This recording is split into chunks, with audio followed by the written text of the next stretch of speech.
السلام علیکم ورحمۃ اللہ وبرکاتہ نحمده ونصلی علی رسوله الکریم رب اشرح لی صدری ویسر لی امری واحلل عقدۃ من لسانی یفقهوا قولی رب زدنی علما رب زدنی علما۔ تفسیر سورت ابراہیم آیت نمبر 1 سے 9 تک۔ اعوذ باللہ من الشیطان الرجیم، بسم اللہ الرحمن الرحیم۔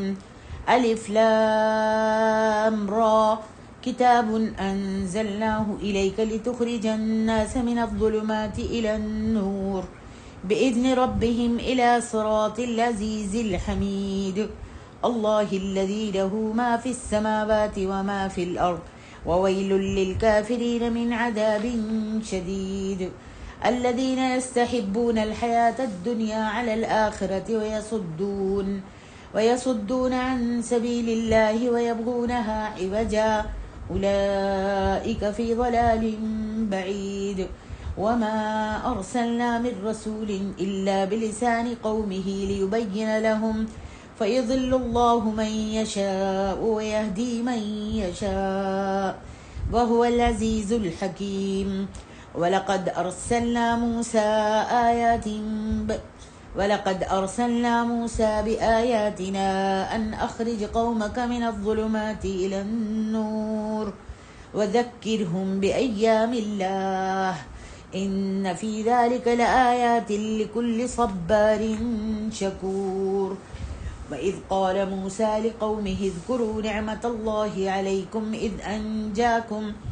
إذ أنجاكم من آل فرعون يسومونكم سوء العذاب ويذبحون أبناءكم ويستحيون نساءكم وفي ذلكم بلاء من ربكم عظيم۔ وإذ تأذن ربكم لئن شكرتم لأزيدنكم ولئن كفرتم إن عذابي لشديد۔ وقال موسى إن تكفروا أنتم ومن في الأرض جميعا فإن الله لغني حميد۔ ألم يأتكم نبأ الذين من قبلكم قوم نوح وعاد وثمود والذين من بعدهم لا يعلمهم إلا الله جاءتهم رسلهم بالبينات فردوا أيديهم في أفواههم وقالوا إنا كفرنا بما أرسلتم به وإنا لفي شك مما تدعوننا إليه مريب۔ سورت ابراہیم مکی ہے اور اس کی 52 آیتیں ہیں اور اس صورت میں 7 رکوع ہیں۔ فرمایا الف لام را کتاب انزلناہ الیک لتخرج الناس من الظلمات الى النور۔ الف لام را یہ حروف مقطعات ہیں اور اس کے معنی مطلب اللہ کے سوا کوئی نہیں جانتا۔ کتاب انزلناہ الیک، یہ ایک پر نور کتاب ہے، نور سے بری ہوئی کتاب ہے، اس کو ہم نے آپ کی طرف نازل کیا ہے۔ اے محمد صلی اللہ علیہ وسلم، اس کتاب کو ہم نے آپ کی طرف نازل کیا ہے۔ کتاب سے مراد یہاں قرآن مجید ہے، جو سب سے اشرف کتاب ہے، جسے اللہ سبحانہ و تعالیٰ نے آسمان سے اپنے اس سب سے اشرف رسول پر نازل فرمایا ہے، جنہیں روئے زمین کے عربوں، عجمیوں اور تمام انسانوں کی طرف مبعوث فرمایا ہے۔ فرمایا لِيُخْرِجَ النَّاسَ مِنَ الظُّلُمَاتِ إِلَى النُّورِ، اس لیے کہ آپ لوگوں کو اندھیروں سے نکال کر روشنی کی طرف لے جائیں۔ ہم نے آپ کو اس لیے مبعوث فرمایا کہ آپ لوگوں کو اندھیروں سے نکال کر روشنی کی طرف لے جائیں، اے محمد صلی اللہ علیہ وآلہ وسلم، تاکہ لوگوں کو ضلالت و گمراہی سے نکال کر ہدایت اور رشد و بھلائی کی طرف لے جائیں۔ فرمایا بِإِذْنِ رَبِّهِمْ، ان کے پروردگار کے حکم سے، اِلَى صِرَاطِ الْعَزِيزِ الْحَمِيدِ، غالب کے رستے کی طرف، یعنی وہ ذات گرامی اس قدر غالب ہے کہ نہ تو کوئی اس کے حکم کو ٹال سکتا ہے اور نہ کوئی اسے مغلوب کر سکتا ہے، بلکہ وہ اپنے علاوہ ساری کائنات اور ساری مخلوقات پر غالب ہے۔ الحمید، وہ قابل تعریف ہے، یعنی وہ اپنے تمام افعال و اقوال، احکام شریعت اور اوامر و نواہی میں قابل ستائش اور اپنی خبروں میں سچا ہے۔ یعنی روشنی یا نور کے مقابلے میں تاریکی نہیں بلکہ تاریکیاں فرمایا۔ یہاں پر روشنی یا نور کے مقابلے میں ایک تاریکی نہیں بلکہ تاریکیاں فرمایا، من الظلمات، اس لیے صراط مستقیم صرف ایک ہی ہو سکتی ہے، اور اسی صراط مستقیم کو روشنی سے تعبیر فرمایا، جبکہ ٹیڑھی یا باطل کی راہیں لا تعداد ہو سکتی ہیں، اور یہ سب گمراہی کے راستے ہیں، اس لیے ان سب راستوں کو تاریکیوں سے تعبیر کیا۔ گویا اس کتاب قرآن مجید کو اتارنے سے ہمارا مقصد یہ ہے کہ آپ اس کے ذریعے لوگوں کو باطل کی تمام راہوں سے ہٹا کر صراط مستقیم پر لائیں، اور یہ کام تب ہی ہو سکتا ہے جب لوگوں کے پروردگار کو بھی انہیں راہ راست پر لانا منظور ہو، اور اس منظوری کا قانون یہ ہے کہ جو ہدایت کا طالب ہو اسے اللہ سبحانہ و تعالیٰ یقیناً ہدایت کی توفیق دے دیتے ہیں، اور یہی اس کی منظوری یا اس کا اذن ہوتا ہے، اس کی اجازت ہوتی ہے۔ لیکن جو لوگ ہر دھرمی کی راہ اختیار کرتے ہیں انہیں اللہ تبارک و تعالیٰ ہدایت کی توفیق نہیں بخشتا۔ اللہ تعالیٰ ہم سب کو ہدایت عطا فرمائے۔ آگے ارشاد ربانی ہے، اللہ الذی لہ ما فی السماوات و ما فی الارض، وہ اللہ جو کچھ آسمانوں اور زمین میں ہے سب اسی کا ہے۔ فرمایا وَوَيْلٌ لِّلْكَافِرِينَ مِنْ عَذَابٍ شَدِيدٍ، اور کافروں کے لیے بڑے سخت عذاب کی وجہ سے تباہی ہے۔ یعنی اے محمد صلی اللہ علیہ وسلم، اگر یہ لوگ آپ کی مخالفت اور تکذیب کریں گے تو قیامت کے دن ان کے لیے خرابی ہوگی۔ جن کی تمام تر کوششیں دنیاوی مفادات اور ان کے حاصل کرنے میں لگی ہوتی ہیں، آخرت کی انہیں کچھ فکر نہیں ہوتی، وہ دنیا کے لیے آخرت کی کامیابیوں اور خوشحالیوں کو تو قربان کرنے پر تیار ہو جاتے ہیں، لیکن آخرت کی فلاح اور نجات حاصل کرنے کی خاطر اس دنیا کا کوئی نقصان بھی وہ برداشت کرنے کو تیار نہیں ہوتے۔ پھر ان کی یہ کوشش بھی ہوتی ہے کہ دوسروں کو بھی انہیں دنیاوی مفادات کی ترغیب دیں، دنیاوی فائدوں کی طرف ان کو بلائیں، اللہ کی راہ کی طرف ان کو نہیں آنے دیتے، یا راہ حق کی طرف چلنے والوں کی راہ میں رکاوٹیں پیدا کرتے ہیں اور انہیں اپنے ظلم اور زیادتیوں کا نشانہ بناتے ہیں، یا اسی قرآن میں سے گمراہی کی راہیں نکالنے کی کوششیں کرتے ہیں۔ ایسے کافروں کو تباہ کن عذاب سے دوچار ہونا پڑے گا، اس دنیا میں بھی اور آخرت میں بھی۔ آگے ارشاد ربانی ہے، الذین یستحبون الحیات الدنیا علی الآخرہ، جو آخرت کی نسبت دنیا کو پسند کرتے ہیں، یعنی اس کو مقدم رکھتے ہیں، دنیا ہی کو ترجیح دیتے رہتے ہیں، سارے کام اسی لیے کرتے ہیں۔ یہ لوگ آخرت کو فراموش کر کے اسے پس پشت ڈال رہے ہیں۔ وَيَصُدُّونَ عَن سَبِيلِ اللَّهِ، اور لوگوں کو اللہ کے راستے سے روکتے ہیں۔ اللہ کے راستے سے مراد رسولوں کی اتباع کا راستہ ہے، اور فرمایا وَيَبْغُونَهَا عِوَجًا، اور اس میں ہمیشہ کجی چاہتے ہیں، یہ چاہتے ہیں کہ اللہ تعالیٰ کا راستہ ٹیڑھا اور کجی والا ہو، جبکہ حقیقت میں اللہ تعالیٰ کا راستہ صاف ستھرا اور بالکل سیدھا ہے۔ اس کی مخالفت کرنے والا اور اسے چھوڑنے والا اسے کوئی نقصان نہیں پہنچا سکتا۔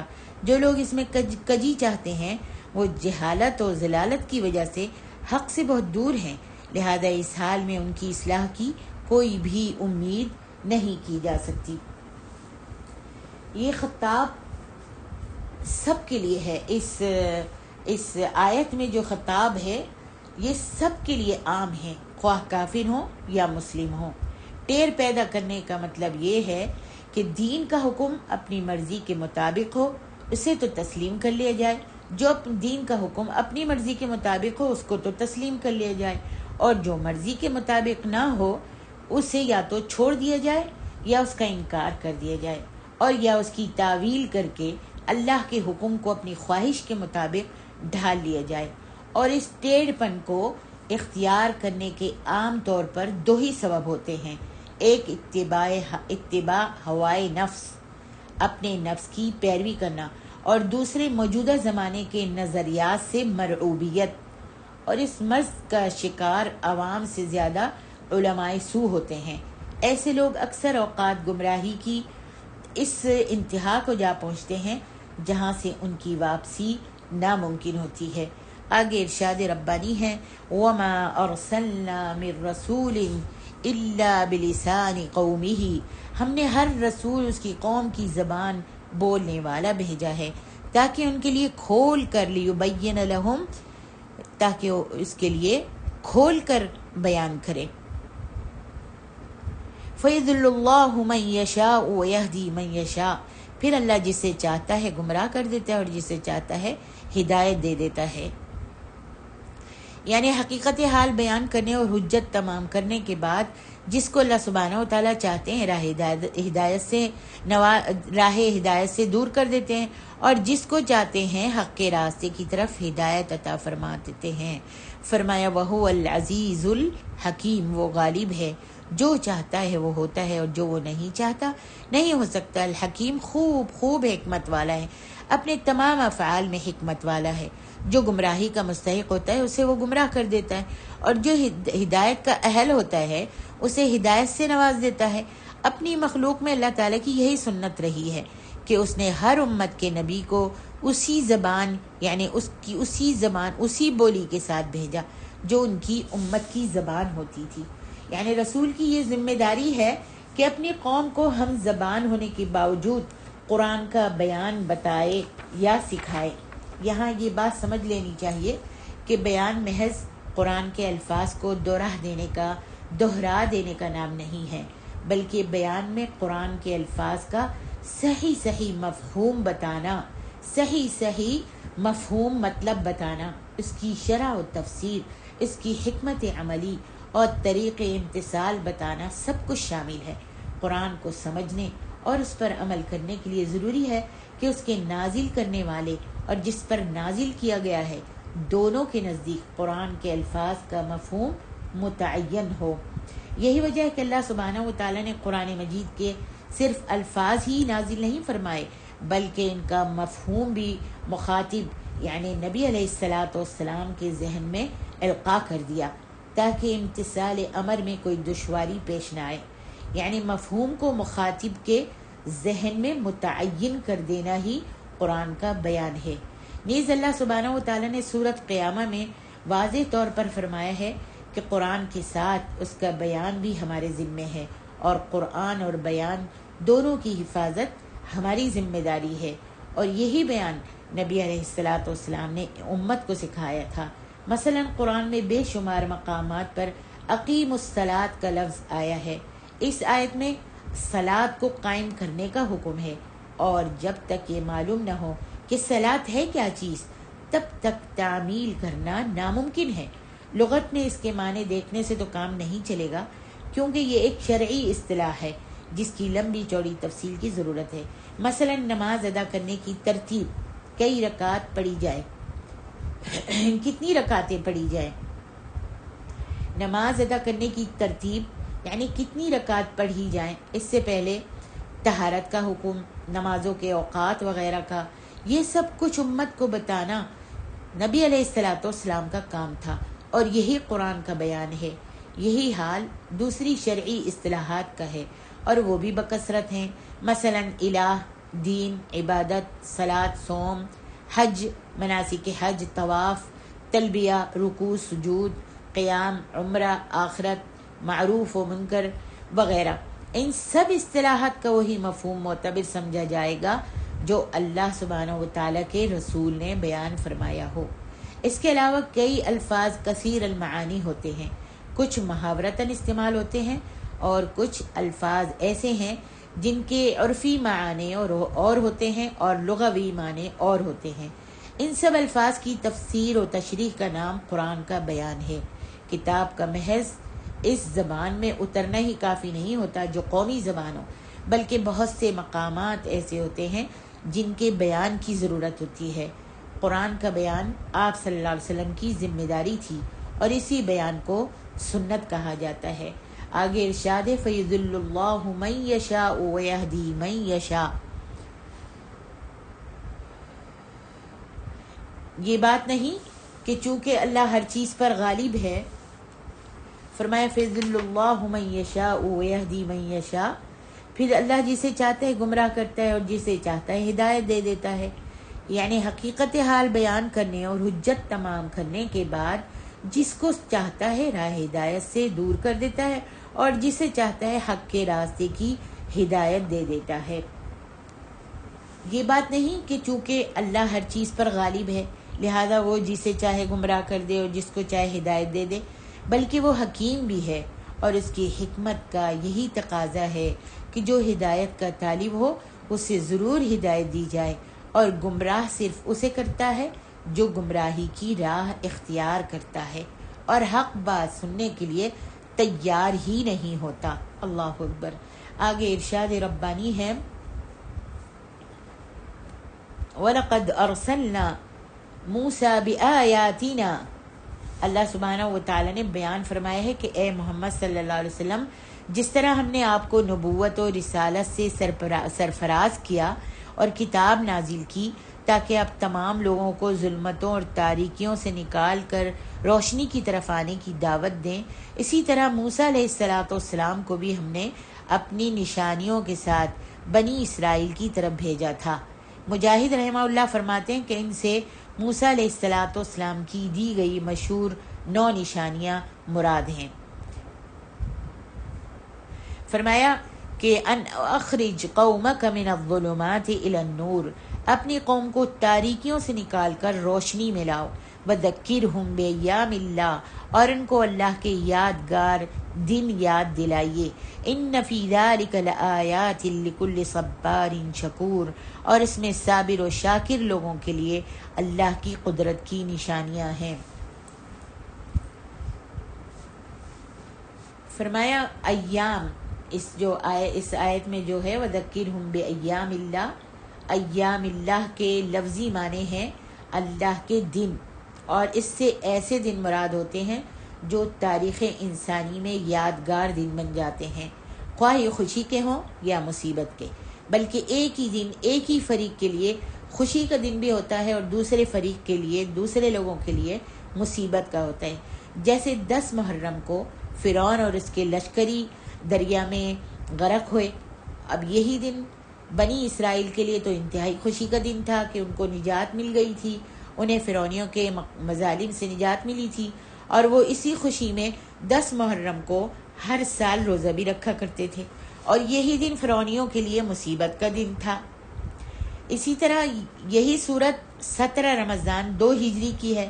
مشرکین مکہ کو غزوہ بدر میں شکست ہوئی، یہ دن مسلمانوں کے لیے انتہائی خوشی کا دن تھا، جبکہ قریش مکہ کے لیے یہ دن بڑی مصیبت کا دن تھا۔ اسی طرح پہلی مجرم قوموں پر جو عذاب الہی نازل ہوتا رہا تو انہیں ایام اللہ کہا جاتا ہے، اور تذکیر بایام اللہ سے مراد ایسے ہی یادگار دنوں سے عبرت حاصل کرنا ہے، اور یہ قرآن مجید کا خاص موضوع ہے جسے بے شمار مقامات پر اللہ تبارک و تعالیٰ نے دہرایا ہے۔ انبیاء اور اقوام سابقہ کے حالات اور قصص بیان کرنے سے قرآن کا اصل مقصد بے ایام اللہ ہی ہوتا ہے۔ آگے فرمایا ان فی ذلک لآیات لکل صبار شکور، اور اس میں صابر شاکر لوگوں کے لیے اللہ کی قدرت کی نشانیاں ہیں۔ صبر اور شکر 2 ایسی صفات ہیں جو ایک مومن کی پوری زندگی کو گھیرے میں لیتی ہیں، اسی لیے اللہ سبحانہ و تعالیٰ نے صابر اور شاکر الفاظ کے بجائے صبار اور شکور کے الفاظ استعمال فرمائے ہیں، اور یہ دونوں مبالغے کے صیغے ہیں۔ یعنی ایک مومن کی زندگی یہ ہوتی ہے کہ جب اسے کوئی دکھ، تکلیف یا مصیبت پہنچتی ہے تو وہ اس پر کیا کرتا ہے؟ اس پر صبر کرتا ہے، اور جب اس پر خوشحالی کے دن آتے ہیں یا کوئی خوشی یا بھلائی نصیب ہوتی ہے تو اللہ کا شکر بجا لاتا ہے، اور زندگی بھر اس کا یہی معمول رہتا ہے۔ اس کے مقابلے میں ایک دنیا دار یا ایک کافر کی زندگی، ایک دنیا کو پسند کرنے والا، دنیا سے فائدے اٹھانے والا، دنیا کو کمانے والا، اور یا ایک کافر کی زندگی اس کے بالکل برعکس ہوتی ہے۔ جب اسے کوئی دکھ پہنچتا ہے یا تنگ دستی کے دن آتے ہیں تو اللہ کے شکوے اور جزا و فضا کرنے لگتا ہے، اور جب کوئی خوشی نصیب ہو یا خوشحالی کے دن آتے ہیں تو ایسا احسان فراموش بن جاتا ہے کہ اللہ کو ہی بھول جاتا ہے۔ یعنی ایام اللہ سے عبرت صرف وہ لوگ حاصل کرتے ہیں جو صبر اور شکر کی صفات سے متصف ہوتے ہیں۔ اللہ ہم کو صابروں اور شاکروں میں سے بنا دے۔ آگے ارشاد ربانی ہے، وَإِذْ تَأَذَّنَ رَبُّكُمْ لَئِن شَكَرْتُمْ لَأَزِيدَنَّكُمْ وَإِذْ قَالَ مُوسَى لِقَوْمِهِ اذْكُرُوا نِعْمَةَ اللَّهِ عَلَيْكُمْ إِذْ أَنْجَاكُمْ مِنْ آلِ فِرْعَوْنَ يَسُومُونَكُمْ سُوءَ الْعَذَابِ۔ اللہ تعالیٰ نے موسیٰ علیہ السلام کے بارے میں فرمایا ہے کہ انہوں نے اپنی قوم کو اللہ تعالیٰ کی یہ انعامات و احسانات یاد دلائے کہ اللہ تعالیٰ نے انہیں آل فرعون سے نجات دی، جس نے انہیں بدترین اور توہین آمیز عذاب میں مبتلا کر رکھا تھا، اور وہ یہ تھا کہ وہ ان کے بیٹوں کو تو ذبح کر دیتے تھے مگر ان کی بیٹیوں کو اپنی خدمت جاری کے لیے زندہ رہنے دیتے تھے۔ تو اللہ تعالیٰ نے انہیں اس عذاب سے نجات عطا کی، اور بلا شبہ یہ اللہ تعالیٰ کا ان پر ایک بڑا احسان عظیم تھا۔ اسی لیے اللہ تعالیٰ نے فرمایا وَفِي ذَلِكُمْ بَلَاءٌ مِّن رَبِّكُمْ عَظِيمٌ، اور اس میں تمہارے رب کی طرف سے عظیم آزمائش تھی۔ یعنی یہ اللہ تعالیٰ کی تم پر ایک ایسی عظیم الشان نعمت ہے کہ تم اس کا شکر ادا کر ہی نہیں سکتے۔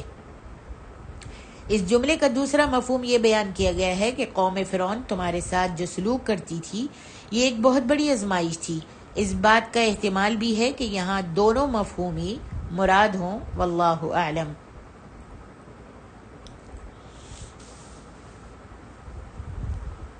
آگے ارشاد ربانی ہے وَإِذْ تَأَذَّنَ رَبُّكُمْ لَئِن شَكَرْتُمْ لَأَزِيدَنَّكُمْ، جب تمہارے پروردگار نے تم کو آگاہ کیا، یعنی تم سے کیے ہوئے وعدے سے تم کو مطلع کر دیا۔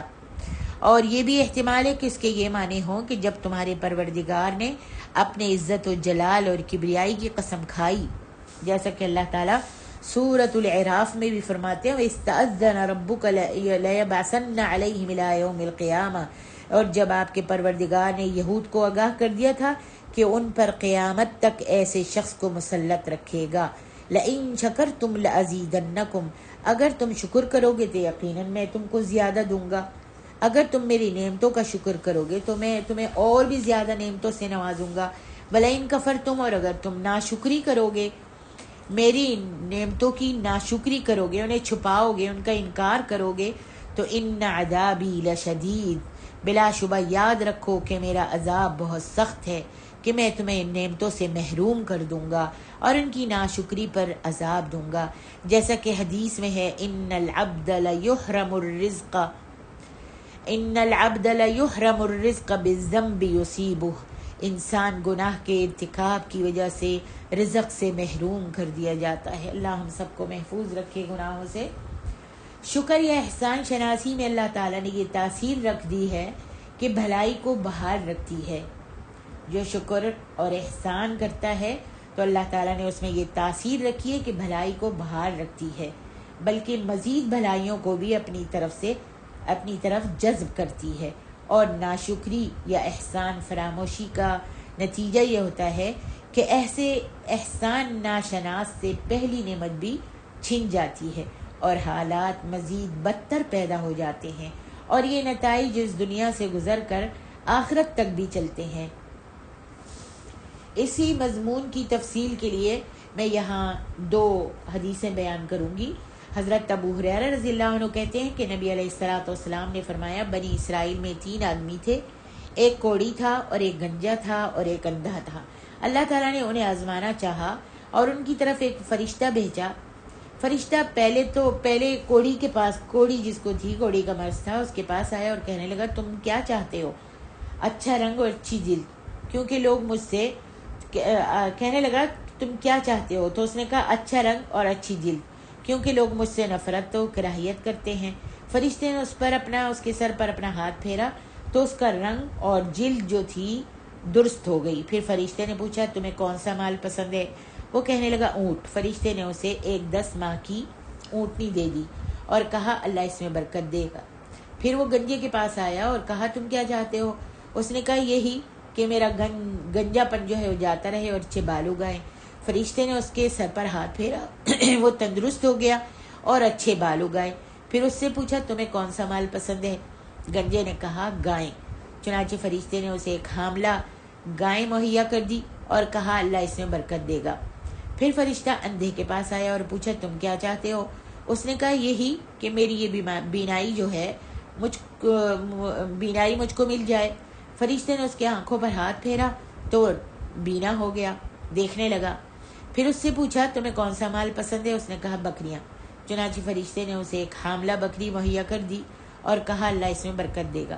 کچھ مدت گزرنے کے بعد کوڑی کے پاس اونٹوں کا، گنجے کے پاس گائے کا اور اندھے کے پاس بکریوں کا بہت بڑا ریوڑ بن چکا تھا۔ بہت ساری انہوں نے جمع کر لی تھی۔ اب فرشتہ پھر ان کے پاس انسانی صورت میں آیا۔ پہلے کوڑی کے پاس گیا اور کہا میں محتاج آدمی ہوں، میرا سب سامان جاتا رہا، اب اللہ کی اور اس کے بعد تیری مدد کے بغیر میں کہیں پہنچ بھی نہیں سکتا۔ میں تم سے اس اللہ کے نام پر سوال کرتا ہوں جس نے تیرا رنگ اور جلد اچھی کر دی اور تجھے بہت سا مال بھی دے دیا، کہ ایک اونٹ مجھے دے دو تاکہ میں اپنے ٹھکانے پر پہنچ سکوں۔ وہ کہنے لگا میں نے تو بہت سے لوگوں کا قرض دینا ہے۔ فرشتے نے کہا میں تجھے پہچانتا ہوں، تو کوڑی تھا، لوگ تجھ سے کراہیت کرتے تھے اور تو محتاج تھا، اور اللہ نے تم پر مہربانی کی اور یہ سب کچھ اللہ نے عطا کر دیا تم کو۔ کوڑی کہنے لگا واہ، مجھے تو یہ سب کچھ باپ دادے کی وراثت سے ملا ہے۔ فرشتے نے کہا اگر تم نے جھوٹ بولا ہے تو اللہ تجھے تیری پہلی حالت میں لوٹا دے۔ پھر وہ گنجے کے پاس آیا، اس سے بھی بالکل ویسے ہی سوال و جواب ہوئے جیسے کوڑی سے ہوئے تھے۔ اسے بھی فرشتے نے بالآخر یہی کہا کہ اگر تم جھوٹے ہو تو اللہ تجھے اپنی پہلی حالت میں پھیر دے۔ اس کے بعد فرشتہ اندھے کے پاس آیا اور ویسے ہی سوال کیا جیسے کوڑی اور گنجے سے کیا تھا۔ اندھا یہ سوال سن کر کہنے لگا واقعی میں اندھا تھا، اللہ سبحانہ و تعالیٰ نے مجھے بینائی بخشی، میں محتاج تھا، اللہ نے مجھے مالدار کر دیا۔ اب تم نے مجھ سے اسی اللہ کے نام پر سوال کیا ہے، جو کچھ بھی چاہتے ہو لے لو، میں روکوں گا نہیں۔ فرشتے نے کہا میں محتاج نہیں، فرشتہ ہوں، اپنی بکریاں اپنے ہی پاس رکھو۔ اللہ تبارک و تعالیٰ نے تم 3 آدمیوں کو آزمایا تھا، اللہ تجھ سے تو خوش ہو گیا اور تیرے دونوں ساتھیوں کوڑی اور گنجے سے ناراض ہو گیا۔ بخاری شریف کی یہ حدیث ہے، بخاری میں یہ مسئلہ موجود ہے۔ اللہ سبحانہ و تعالیٰ ہم کو صابروں اور شاکروں میں سے بنائے۔ اسی طریقے سے حضرت ابن عباس رضی اللہ عنہ کہتے ہیں کہ نبی علیہ السلام نے فرمایا مجھے دوزخ دکھائی گئی، اس میں عورتیں زیادہ تھیں جو کفر کرتی ہیں۔ صحابہ نے کہا کیا وہ اللہ کا کفر کرتی ہیں؟ فرمایا نہیں، وہ خاوند کی ناشکری کرتی ہیں اور احسان فراموش ہوتی ہیں۔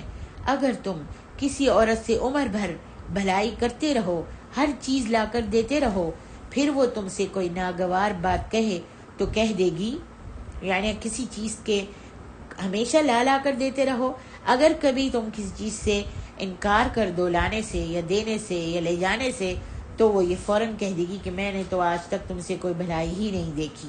اس واسطے اللہ کے رسول صلی اللہ علیہ وسلم فرمایا کہ ان عورتوں کو آگ میں جلایا جا رہا ہے اور وہ چیخ رہی ہیں اور چنگاڑ رہی ہیں۔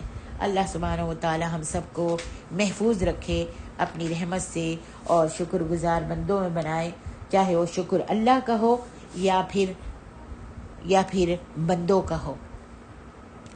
آگے ارشاد ربانی ہے أَلَمْ يَأْتِكُمْ نَبَأُ الَّذِينَ مِنْ قَبْلِكُمْ قوم نوح وعاد وثمود۔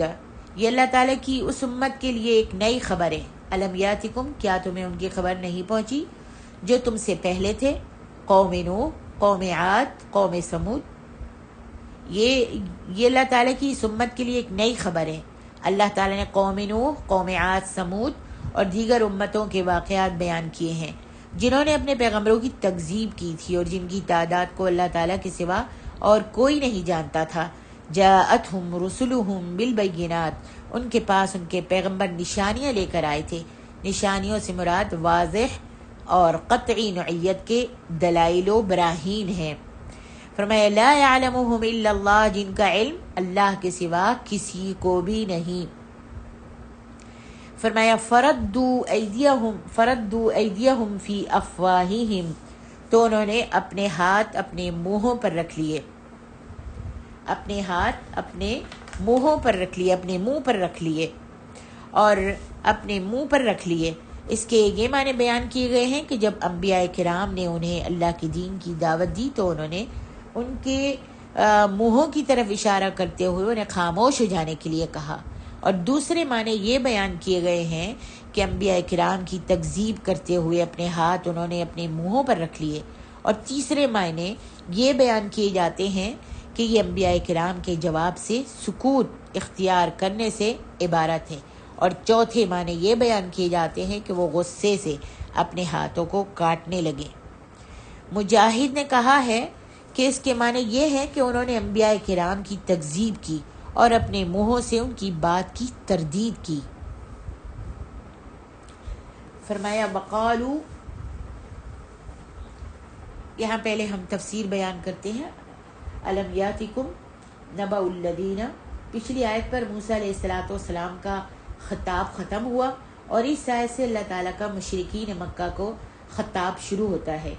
سابقہ مقامات پر اقوام اور انبیاء کا الگ الگ ذکر ہوتا رہا، یہاں بحیثیت مجموعی ذکر ہو رہا ہے اور قریش مکہ سے صرف ان اقوام کا ذکر کیا گیا ہے جو ان کے آس پاس تھی یا جن کے حالات کسی نہ کسی ذریعے سے ان تک پہنچ سکتے تھے، مثلا قوم نوح، قوم عاد، قوم سمود، قوم فرعون، اصحاب مدین وغیرہ وغیرہ.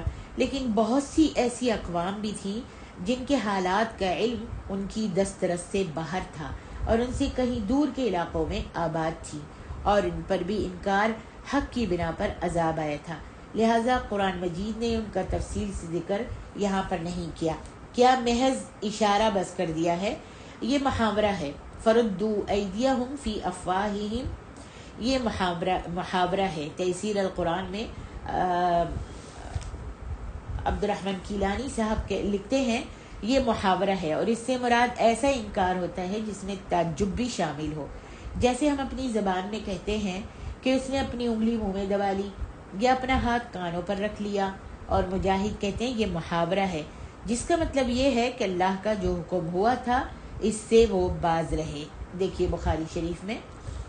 اور فرمایا وقالوا انا کفرنا بما ارسلتم به وَإِنَّا لَفِي شَكٍّ مِّمَّا تَدْعُونَنَا إِلَيْهِ مُرِيبٍ، اور کہنے لگے کہ بے شک ہم اسے نہیں مانتے جو تمہارے ہاتھ بھیجا گیا ہے اور جس چیز کی طرف تم ہمیں بلاتے ہو، ہم ایسے شک میں ہیں جو اضطراب میں ڈالنے والا ہوتا ہے. حضرت ابن عباس سے اونی جو ہیں اس کی تفسیر بیان کرتے ہیں کہ جب انہوں نے کلام الہی کو سنا تو اس سے تعجب کیا اور اپنے ہاتھوں کو اپنے منہوں پر رکھ لیا. وقالوا انا کفرنا بما ارسلتم به، اور کہنے لگے بے شک جو تمہیں دے کر بھیجا گیا ہے اسے ہم تسلیم نہیں کرتے، جو چیز تم ہمارے پاس لائے ہو ہم اس کی تصدیق نہیں کرتے بلکہ اس کے صحیح ہونے کے بارے میں ہمیں بڑا پختہ شک ہے.